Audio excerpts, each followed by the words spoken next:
Continuando con nuestras metodologías de inferencia, comenzaremos a ver los intervalos de confianza. ¿Sí? Se recuerdan que teníamos dos grandes metodologías, estimación y contrastes de hipótesis, y teníamos estimación puntual y por intervalos. La puntual ya la hemos visto y entre medio, ¿cierto? Estuvimos viendo la distribución de esos estimadores puntuales que ya conseguimos, ¿verdad? Entonces ahora entramos propiamente tal a las metodologías inferenciales, que son los intervalos de confianza, y posteriormente veremos después los contrastes de hipótesis. El concepto de intervalo, vamos a hablar un poco de eso primero.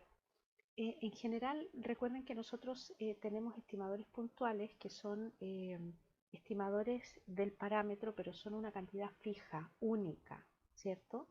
Por lo tanto, no nos informa nada más que el valor. No sé si ese valor tiene mucha dispersión o no, si está muy cerca o no del parámetro, ¿verdad? Entonces, como no tengo más información, esa estimación puntual puede ser a lo mejor lo único que tengo, pero no es un muy buen aporte.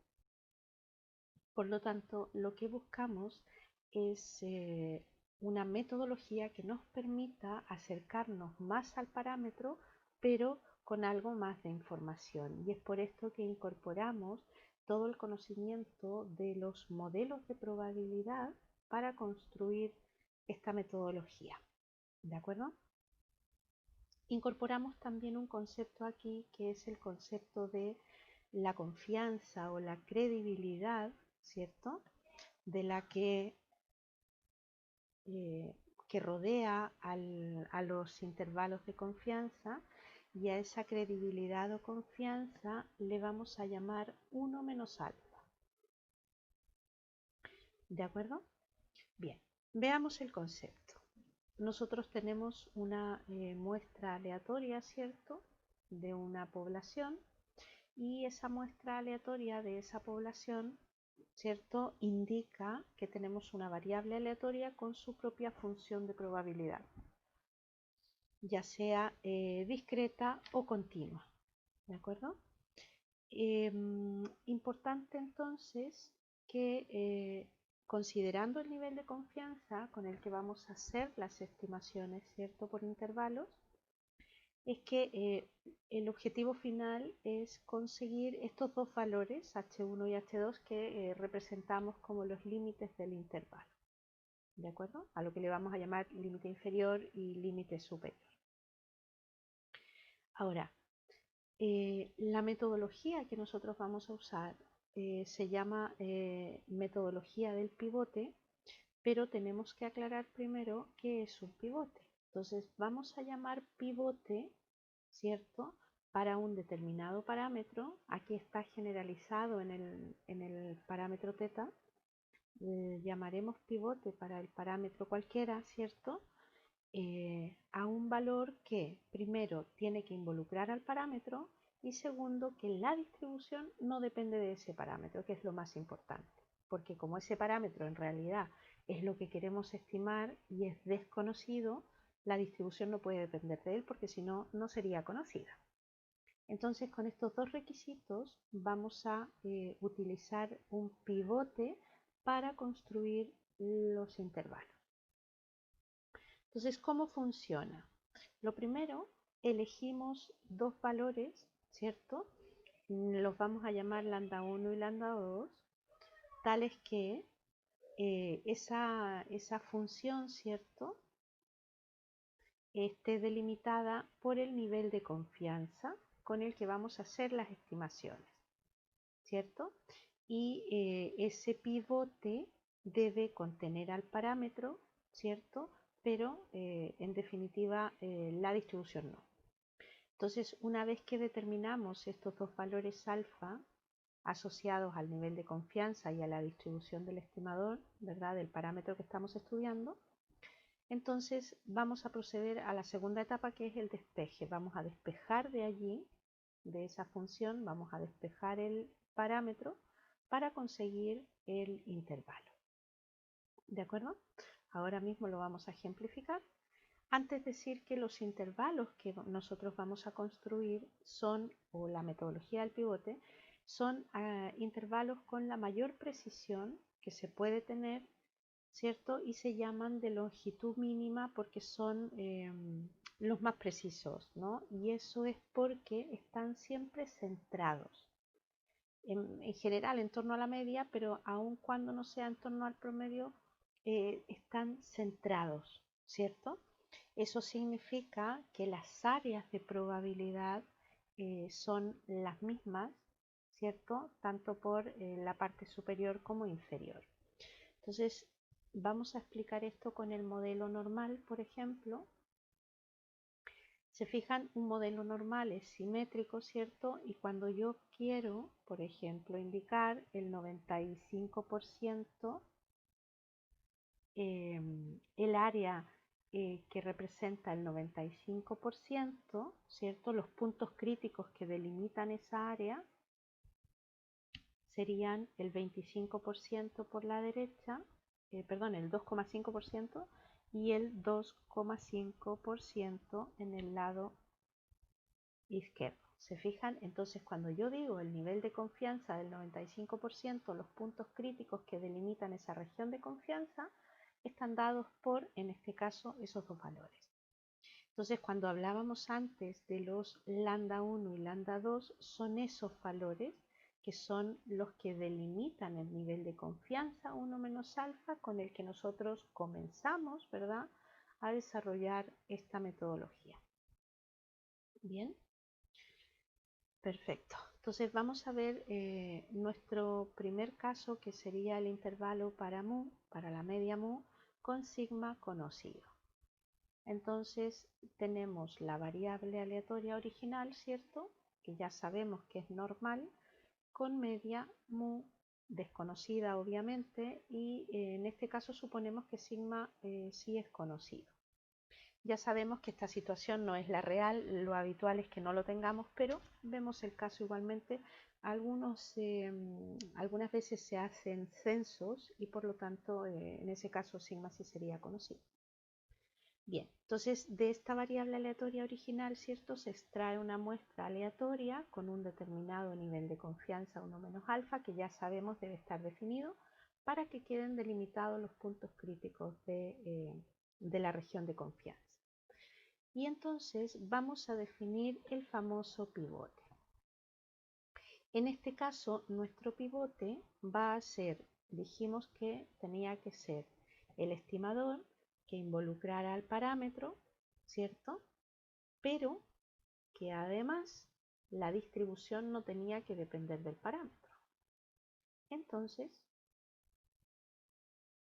nuestro pivote más adecuado sería el estimador tipificado, ¿cierto? Dado que la distribución que tenemos es una distribución normal, en el proceso de tipificación yo involucro al parámetro, pero la distribución no le involucra, ¿cierto? Porque yo la puedo tipificar y ya no dependo de mu, ¿verdad? Entonces, si ese es el pivote, según la metodología decía, ¿cierto?, nosotros delimitamos los dos valores lambda que llamamos, que en este caso ya específicamente son z de alfa medios. Recuerden que si el nivel de confianza es 1 menos alfa, alfa sería el margen de error, y como está centrado, ¿cierto?, y la distribución es simétrica, entonces alfa debo repartirlo en dos partes iguales. ¿De acuerdo? Por lo tanto, los puntos que delimitan la región del 95% de confianza, los z de alfa medios, digamos, en este caso serían 1,96. Pero basta con que cambiemos el nivel de confianza como para que los puntos críticos también cambien. ¿De acuerdo? Entonces los vemos nada más que en términos genéricos. Aquí están como z de alfa medios, ¿cierto?, en negativo y en positivo, porque ya vimos que la distribución normal tiene esas características, ¿verdad? Centrada en cero y tiene valores negativos y positivos en cada uno de sus costados. Entonces, tenemos el pivote, los puntos críticos que delimitan la región de confianza 1 menos alfa, estamos en condiciones de entrar en la segunda etapa, que es a despejar mu. ¿De acuerdo? Entonces, en este caso, lo primero que haremos será multiplicar todo por el denominador. Entonces, multiplicamos por sigma partido raíz de n. Al multiplicarlo aquí, se cancelarán estos, ¿verdad? Y multiplicamos también en el otro costado. Resultado, ¿cierto? Nos quedará simplemente z de alfa medios, ¿cierto? Por lo que hemos multiplicado recién, sigma partido raíz de n, y nuestro pivote empieza a aislar al parámetro que nos interesa, que en este caso es mu. Para seguir en el proceso, lo que nos queda es restar x barra, ¿verdad? Vamos a restar x barra. Entonces, si restamos x barra tanto en el extremo izquierdo como en el extremo derecho, lo que nos quedará simplemente es menos mu. Luego entonces multiplicamos por menos 1, ¿cierto? Lo que este era negativo se transforma en positivo, este era negativo se transforma en positivo. Las desigualdades cambian de sentido al multiplicar por menos 1. Este era positivo cambia a negativo y este que era negativo, perdón, este que era positivo cambia a negativo y este que era negativo cambia a positivo, ¿verdad? Entonces ya estamos en condiciones, habiendo aislado mu, vamos a ordenar nuestras desigualdades, ¿verdad? Este término debería ir aquí y este término debería ir aquí. Luego entonces ordenado nos quedará, si se fijan, la media menos el punto crítico por la desviación, y en el extremo superior nos queda el promedio más el punto crítico por la desviación típica, ¿sí? Es decir, hemos logrado aislar el parámetro y lo que hemos conseguido son los límites inferior y superior del intervalo de confianza para el parámetro mu. Y esto con un nivel de confianza 1 menos alfa. ¿De acuerdo? Entonces, esta metodología funciona para todos exactamente igual. Lo único que irá cambiando es el pivote y la distribución del estimador involucrado, ¿verdad? Veamos un ejemplo. El ejemplo 6 plantea lo siguiente: se estudian las ventas de los últimos años de una empresa de la que se sabe por una muestra de 30 meses que su media es 1,68 millones de euros. Entonces se sabe que la varianza de la población es 0,34 millones al cuadrado, ¿cierto? Y nos piden un intervalo de confianza para la verdadera media, que sería mu, con un 95% de confianza. Entonces, lo primero que tenemos que aclarar es nuestra región de confianza y nuestros márgenes de error. Entonces, si el nivel de confianza es 0,95, alfa será 0,05 y por lo tanto alfa medios 0,025, ¿sí? Tal cual lo habíamos planteado previamente. Entonces, cuando yo trabaje la distribución normal con un 95% de confianza, los puntos críticos que delimitan esa región corresponden a menos 1,96 y 1,96. Ahora solo vamos a usar el número porque el signo ya está recogido aquí en la fórmula. ¿De acuerdo? Por lo tanto, ya tenemos identificado nuestros zetas de alfa medios. Bien, entonces, si este es el intervalo, vamos a reemplazar. Teníamos el promedio, teníamos la desviación típica, ¿cierto? Es la raíz de 0,34 porque aquí nos lo dan como varianza, aquí debemos ponerlo como desviación típica, y dividido todo por raíz de n, multiplicado por el punto crítico que ya dijimos, 1,96. Y lo mismo para el límite superior. Entonces hay aquí una forma también de escribirlo más resumido para no repetir tanto este término, y es el estimador más menos ese error, ¿cierto? Que corresponde a la raíz de 0,34 dividido la raíz de 30 multiplicado por 1,96, que nos dio 0,2087. Por lo tanto, para conseguir el intervalo ¿cierto? A 1,68 le vamos a restar el error para obtener el límite inferior y a 1,68 le vamos a sumar el error para obtener el límite superior. Por lo tanto, cuando queremos interpretar esto, diremos que la verdadera media, ¿cierto?, de las ventas, mu, fluctuará entre 1,47 y 1,89 millones de dólares aproximadamente. Entonces, se fijan que ahora yo sé dentro de qué rango se mueve el verdadero parámetro. Ya no solo tengo el estimador puntual de 1,68, sino que además puedo saber qué rango de variación tiene. Y eso significa que en la medida que el rango de variación sea más grande, hay una mayor variabilidad, ¿cierto? Y si el rango de variación es más pequeño, habrá una menor variabilidad y por lo tanto será más seguro, tendrá menos error. ¿De acuerdo?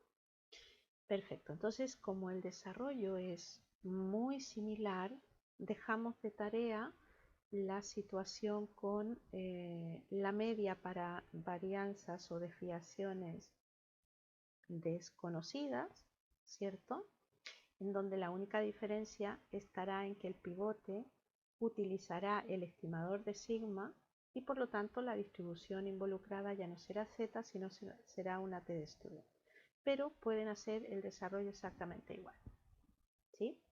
Por lo tanto, pueden aplicar ya el ejemplo número 7 y de la misma manera ojalá puedan revisar lo que pasa con las dos medias, es decir, cuando estudiamos un intervalo para dos medias, ya sea para diferencia de medias con varianzas desconocidas o conocidas. Si son conocidas, ustedes ya saben, el pivote contemplará el parámetro, ¿cierto? Pero podremos despejar y la distribución involucrada será una distribución normal. A diferencia de cuando trabajen con la diferencia de medias y varianzas desconocidas, entonces la distribución involucrada será una t de student, ¿cierto? Porque en el fondo el pivote lo que tendrá que usar es la estimación de las varianzas, ¿de acuerdo? Pero igualmente tenemos aquí el pivote y teniendo el pivote ya podemos despejar el parámetro para conseguir el intervalo, ¿verdad? Ahí tenemos el ejemplo. Por lo tanto, dejamos de tarea esos intervalos para revisarlos el próximo día.